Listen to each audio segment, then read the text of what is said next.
Namo Amituofo Buddha. Hello everyone. So I received a few comments regarding deep faith. So someone asked, how do I generate deep faith? So it's indeed not easy for people who just encountered the Dharma to generate deep faith in Amitabha Buddha. And different people may have different karma, different roots, and also different teachings may be suitable for different people. So there are actually a few other ways one can help cultivate deep faith gradually. So first is by practicing Nianfo. The more we Nianfo, the more we establish the connection with Amitabha Buddha, the more we will feel the energy, the assistance and the light from Amitabha Buddha. And in fact, Amitabha Buddha's Buddha nature is also no different from our own Buddha nature. When we recite the name of Amitabha Buddha, it also helps to activate our own Buddha nature. It helps to activate the infinite light and life within us. So this is really the other power. When we recite the name of Amitabha Buddha, we will feel the assistance and the great vow and power of Amitabha Buddha. So that is why we can practice Nianfo more in our daily life to establish this connection with Amitabha Buddha and to help us enhance our faith. And another thing is also by listening to Dharma talks and to study the sutras under the guidance of a good teacher. So sometimes it's really not easy to just generate faith without knowing much about the Dharma. So people talk about the 18th vow. So a lot of people may be a bit confused. What are the other vows of Amitabha Buddha? And what did the sutras say? Anything about Amitabha Buddha and the Pure Land? So people's minds are not so pure and simple, and a lot of people, they may like to know much more about this Dharma to understand more in order to take belief in it. So that is why by listening to Dharma talks and by studying the sutras can also help us enhance our faith, can also help us to generate deep faith when we have much more thorough understanding of the Dharma. And the third is also by reading some of the rebirth cases. And so this is also the same by listening to Dharma talks where people talk about rebirth cases. So all the above can help us generate deep faith and also to find your Pure Land community, to find your Lotus family, to be with like-minded people so you are less influenced by other people's opinions who may not practice the Dharma or who may not understand the Dharma. So it is relatively rare for people who just encounter the Dharma and can generate deep faith automatically, immediately. If so, these people really have very good roots, really have very good karma. So for most people, it's really through gradual cultivation, through understanding more of the Dharma, then one generate deep faith and vow and practice. And someone also asked, how do we know if we have deep faith in Amitabha Buddha? How can we verify our deep faith?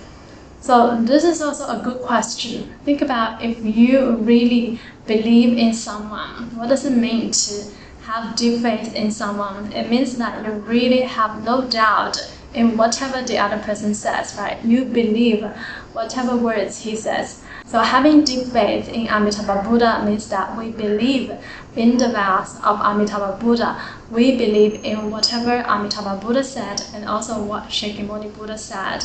We believe when we Nianfo, Amitabha Buddha will come and deliver us to the Pure Land.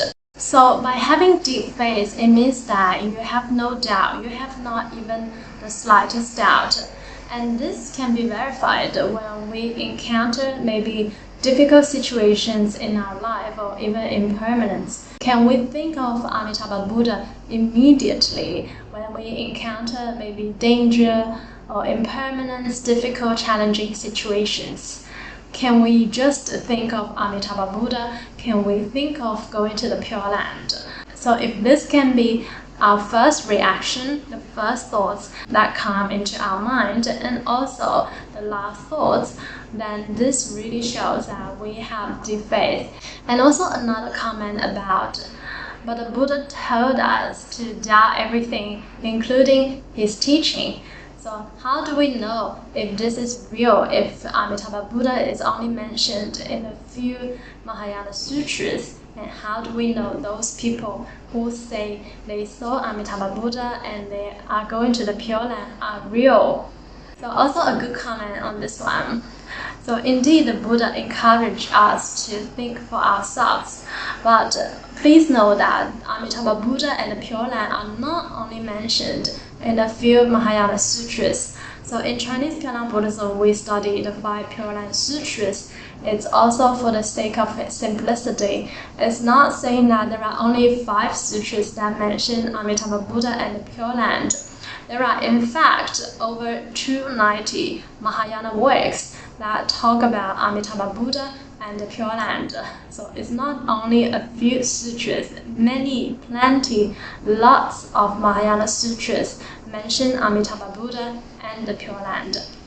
And including really big and important Mahayana sutras, such as the Avatamsaka Sutra, or also known as the Flower Adornment Sutra, which we will look at in our weekly Dharma talks in 2 weeks. We'll look at the last chapter, the practices and vows of Bodhisattva Samattabandra, which also forms one of the 5 Pure Land Sutras. So the Flower Adornment Sutra is the first sutra that the Buddha expounded after he realized enlightenment by sitting under the Bodhi tree, and he expounded to highly enlightened bodhisattvas in the Dharma realms. So we'll look at that chapter. And also the Suragama Sutra, which mentioned Amitabha Buddha and his Pure Land. And also the Lotus Sutra, which also mentioned the 3 sages of the Western Pure Land. So it's not only a few Pure Land sutras that mention the Pure Land, but lots of Mahayana works that mention Amitabha Buddha and the Pure Land. So it's really not a coincidence. The Buddha really tried to point us to see the Pure Land, to trust in the Pure Land. And also, why should we believe those people who are near death and say that they see Amitabha Buddha and go into the Pure Land? So who would want to lie to anybody at the time of death? So it's understandable that people may lie when they are alive, but really at the time of death, there's no benefit, no sort of incentive for people to keep telling lies at the time of death. You're not going to have more money. This Dharma has been practiced in China for over 1,600 years, and we have really seen countless rebirth cases. And how could it be such a coincidence that so many people are telling the same lie at the time of death and also from different era? So really have no doubt that this is indeed the genuine teaching of the Buddha. Shakyamuni Buddha would not lie to us. Amitabha Buddha would not lie to us, and also the people who have sought rebirth, they also do not have any reason, incentive or benefit for lying to us. So sentient beings in our world, we really like to doubt a lot, but with this Dharma, you can rest assured that this is really 200% of the Buddha's genuine teaching, and this is backed by countless rebirth cases and also by the clear words delivered by Shakyamuni Buddha in a lot of Mahayana sutras. So I hope I answered these questions, and I'll make more videos about faith, vow, and practice, so the 3 key requirements that will guarantee us attain rebirth in the Pure Land. Namo Amituofo Buddha. Namo Amituofo.